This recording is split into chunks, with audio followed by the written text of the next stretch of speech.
guys! Good afternoon. Welcome back sa ating channel. So, ngayon andito kami back to my kulot. So, we are in the table guys. So, what we gonna do ay we making a bibingka, Filipino food. Before we start kasi yung partner ko guys ay nag-request na matagal na siya nag-request na gagawa ako ng binangkal kasi gustong-gusto niya talaga. So, mayroon namang benta sa sa African shop but it's different. Kakaiba talaga yung pagkagawa nila, walang sesame seeds. It's different the Filipino food than the African food. So, ayan guys, before tayo mag-start ay papakita ko sa inyo ang ang ating ingredients. Ito yung ating ingredients. So, ito yung 2 and 3/4 cup of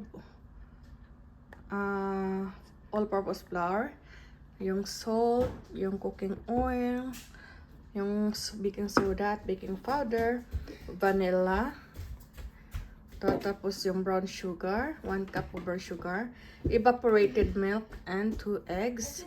Ito yung sesame seeds guys.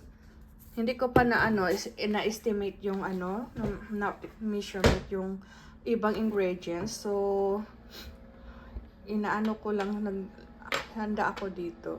So, yan na ito yung ating extra. Tapos dito natin yung sesame seeds later. Ito yung whisk ko. So, ayan guys, let's see.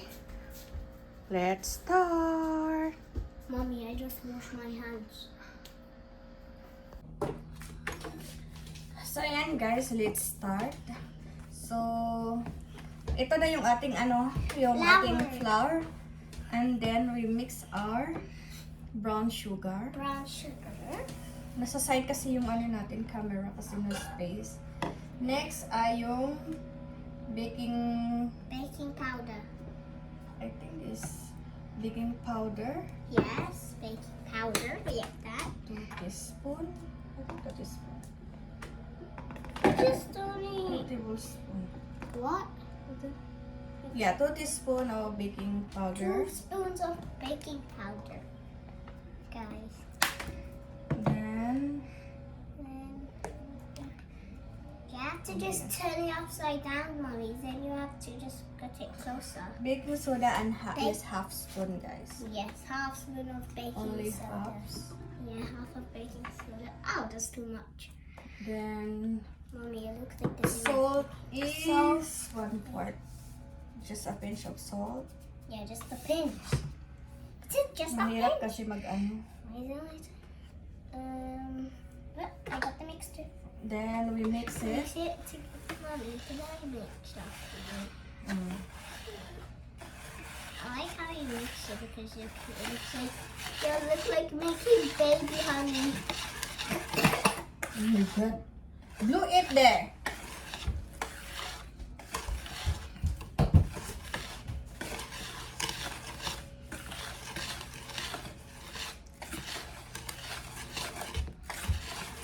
Spin it.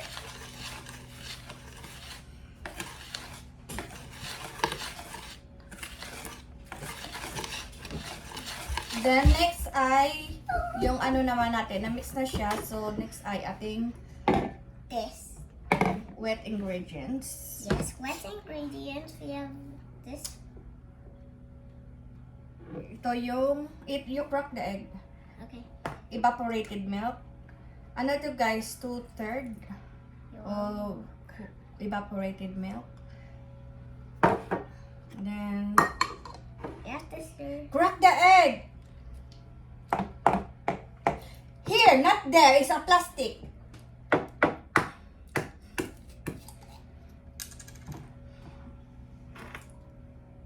One tablespoon, ay, sobra na. 1 teaspoon of Got 1 egg. Make sure I put it. vanilla. I should Here, just put it here. You drop on the floor now. I slap you, okay? Then next, yung cooking oil natin, guys, is a 2 tablespoon. Another one. 2 tablespoon of cooking oil. Yung kulot ko ang nag-ano sa 2 eggs, guys. Got it. It's definitely orange. Wash your hand eh. Okay. Hindi ka na ano karon. Ayan. Then ating i-ano guys. I-whisk natin. Yung sesame seeds guys ay mamaya pa natin i-ano. Pag na ano na natin, na mix na yung ano. Yung nagawa na natin dough. So and we make like a bowl. I don't like bacon. I want this right now.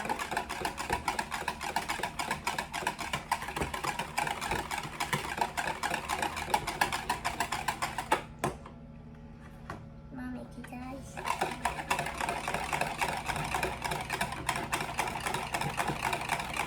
There is not a lot of stirring something. Ito, tapos na ito guys, yung ating ingredients. Ito na lang sesame seeds later. It's already baked.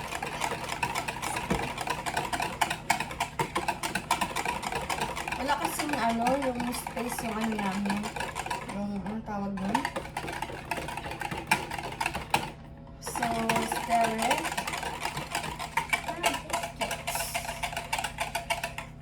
Ang ingay sa ano, labas. So, ayan nga guys, ito yung ating dry at yung ano. It's not tapas. I-mix na natin yung wet sa dry. Mommy, it wasn't tapas. It was just a. It's a blower, ano. No, it's a yung glass. motorbike. It's not motorbike, It's a driller. no. You don't understand you talking. That is a blower. A dry leaf blower. Yeah, Sa labas. it's Sa for mga gardener. autumn So, blower. ayan, i-mix na natin. Mommy, guys.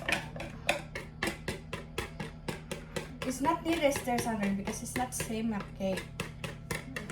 It's not a cake.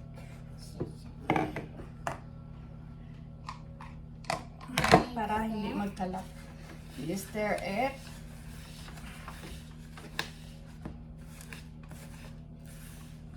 Mommy, you made a ball inside there.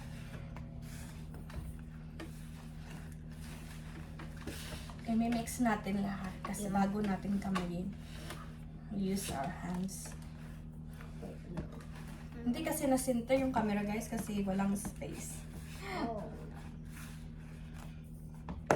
Why do you even make a bowl of that?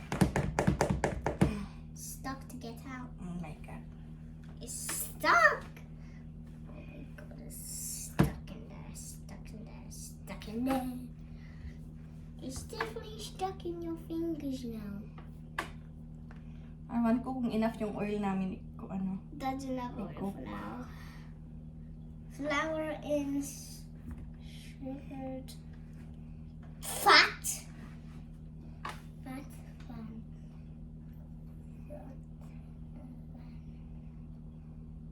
Olive oil. I need to wash hands guys. Oh, just wash them.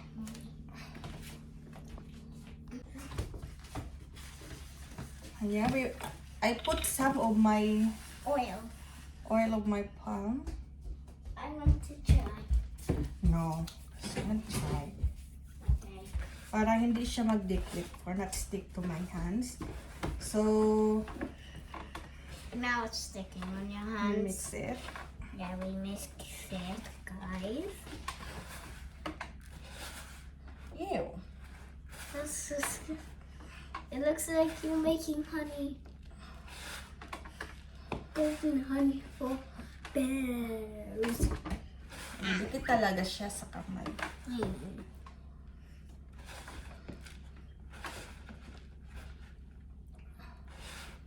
Daddy doesn't notice that there's salt in there. Or just sugar. I-mix lang natin ito guys ng ano. Tapos, babalikan ko kayo pag na ano na natin. Na-mix na lahat. You need to wash your hands. So, ayan guys, tapos na natin na ano, na mix. Yan siya. Sticky lang siya guys. Ewan ko kung ano ito, bakit sticky. Super basa lang ba or what?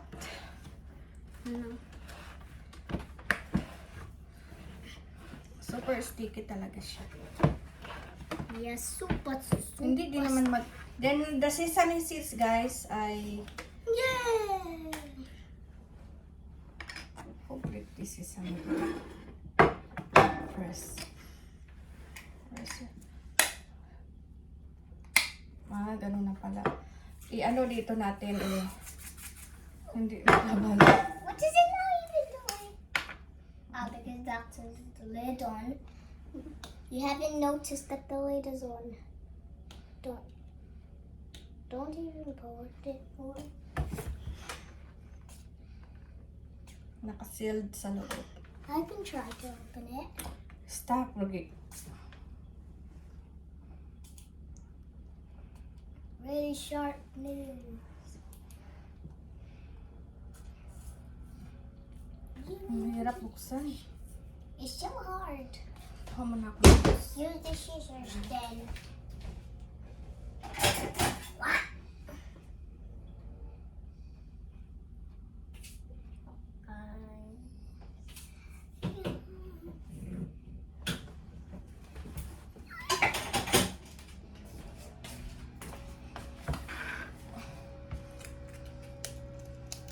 Ay, sayang. Malinis naman yung table, guys. It's It's raining seeds. Sesame seeds. Hindi na natin ilagay na natin sa plate. It rains. Then, put oil again. Oil again. Oh. It's dripping in The there. problem is hindi pa ako nakaboiled ng Oh. Don't boil it. Ganito siya, guys, i-bowl. Boy. Take another plate there na. Okay. I'm gonna take a big one. This one. This one. This is so big enough. But never mind about that, it's okay. It's melting. Mommy, it's definitely melting like ice cream. Nagmi-melt talaga siya, guys. Kasi parang It melts like, parang sobrang soft niya. it melts Kulang like, sa anong tawag ito? it melts like, Flour yata. it melts like ice cream. Mommy, Mm. look at it. It's like ice cream melts. If you put one in it, well, that's a pretend like a ball, a football flat ball. Yeah. Ganito siya, guys, nag-bowl. It keeps floating Then, itself. we finish it before I show you again. I boiled the oil first. So, ayan, guys. Tapos na tayo mag-brown. Actually, nakaluto na ako, pero parang burn siya. Kasi, maano yung natin, yung flour. So, hindi maganda. So, but this is the last batch na ilagay natin sa ating kasi sobrang lambot niya, hindi maganda yung flour. So yung unang luto ko ay yung actually yung maganda yung flour niya kasi pang talaga, anong tawag nun, never mind that guys, kasi ayan yung kulot namin. So mag-boil pa tayo ng atong oil, then magluluto na tayo. Tingnan nyo, guys. Ito yung pangalawa. Dark brown siya. Medyo okay siya. Pero yung una, sunog yung ibabaw. Pero yung ilalim, guys, ay hindi. Kasi, di ba, yung bagong natin, bagong init ng mantika ay sobrang init. So, malakas yung apoy ko. So, sunog siya. Pero ito maganda ito. Hindi masyadong mamaya papakita ko kasi dark brown siya, pero hindi siya sunog. Ito yung sunog. Itim na itim. Sayang. Pero hindi naman sunog yung ilalim. Yung loob ba? Yung loob. So, malakas lang talaga yung apoy ng unang luto. So, ito pang last na kasi hindi ko nagustuhan yung flour. So, hindi ako happy sa pagluluto kasi malambot. Kasi maraming maraming ano na brand ng flour. So, mayroong ito kasi na na brand ay pang lang to, pang gawa ng biscuits at saka cake. So, mayroong pang bread. So, dapat pala pang bread yung hindi kami nakabili eh. Hindi kami nakabili ng pang bread. So, kaya malambot siya. Pero pag naluto siya guys, ay tumigas naman siya. Yeah. Pero see what is the next natin. Try natin kung init na ba. Ayan. Init na siya guys. Iyan na natin.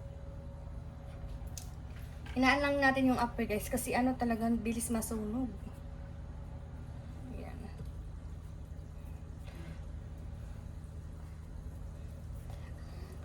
Konti na lang yung oil namin, so nanghiram ako sa namin.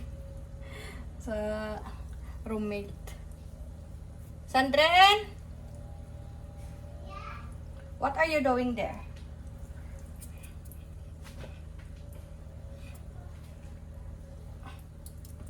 Brush your teeth. Ayan. Lima muna yung natin, then ilas natin lima din. Para maganda yung pagkaluto niya sa loob, guys. Sayang yung una, guys, kasi malaki yung ko, pagkagawa ng una. So, pag malaki, yun ang nasunog. Kasi malakas talaga yung apoy. Sobrang init.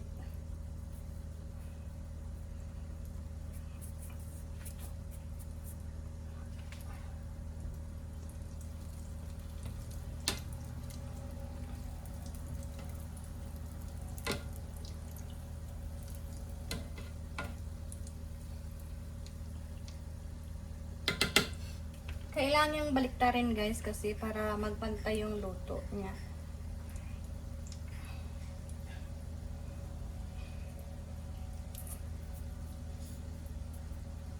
Ang lang talaga, miss talaga siya paggawa kasi hindi kaya ng oil, so naglagay na ako ng flour sa kamay ko. So yun, hindi siya dumikit kasi sobrang soft talaga niya.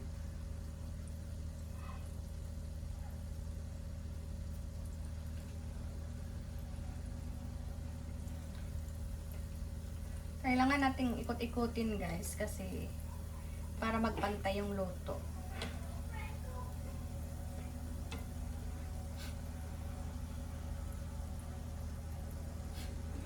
Maganda lang ang sizes ng last kong gawa.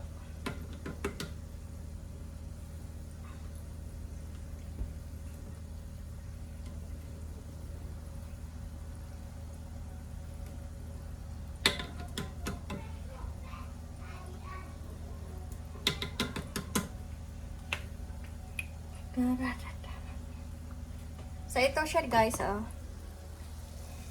Ayan. Diba?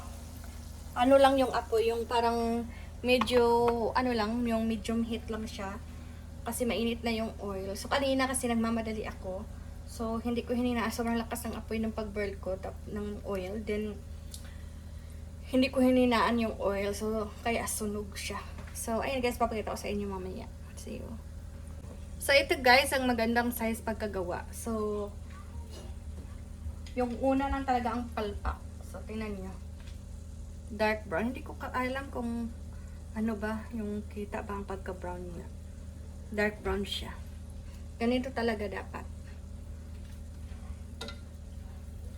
So, last batch na ang ating pagluluto.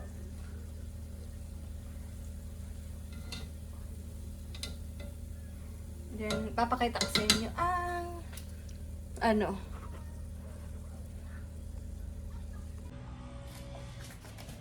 So, ayan guys, tapos na rin ako magluto. So, ito yung guys. Hindi yan sunog ha. Hindi na yung sunog kundi dark brown. Ito maklaro siya kasi medyo maliwanag. So, ito talaga ang masarap, kasarapan kasi crunchy sa ibabaw at saka soft sa loob. Ito.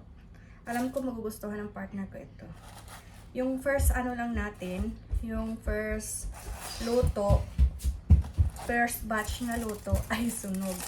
So, ilipat ko dito sa sa container, sa lalagyan Para maano naman.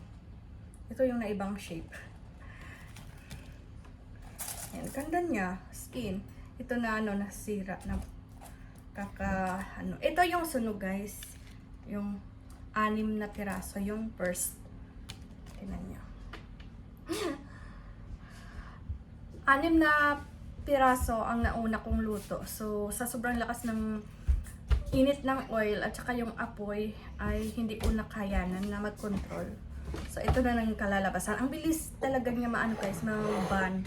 So, ito lang po ang ano natin. So, magugustuhan tayo ng partner ko, hopefully. So, yan lang po ang ating ano guys. So, thank you for watching and see you in our next video. Yung kulot ko, gutom na kasi mag-2 o'clock na dito sa ano. Kasi ito, masarap pa naman ito, hindi man barn yung loob guys. Kung baga, yung labas lang niya. Kung baga, ganito lang siya guys, oh. Yung brown niya, nasubraan. So, nasubra yung pagkaluto, yung dark brown niya. So, naging itim. So, tingnan nyo naman ang kalahian. So, kakainin ko yung loob kasi sayang naman, di ba? So, ayan lang po guys. Thank you for watching. Next video.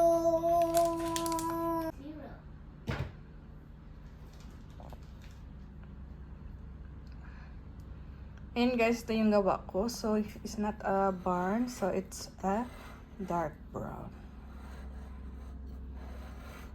Bibingka. Filipino food.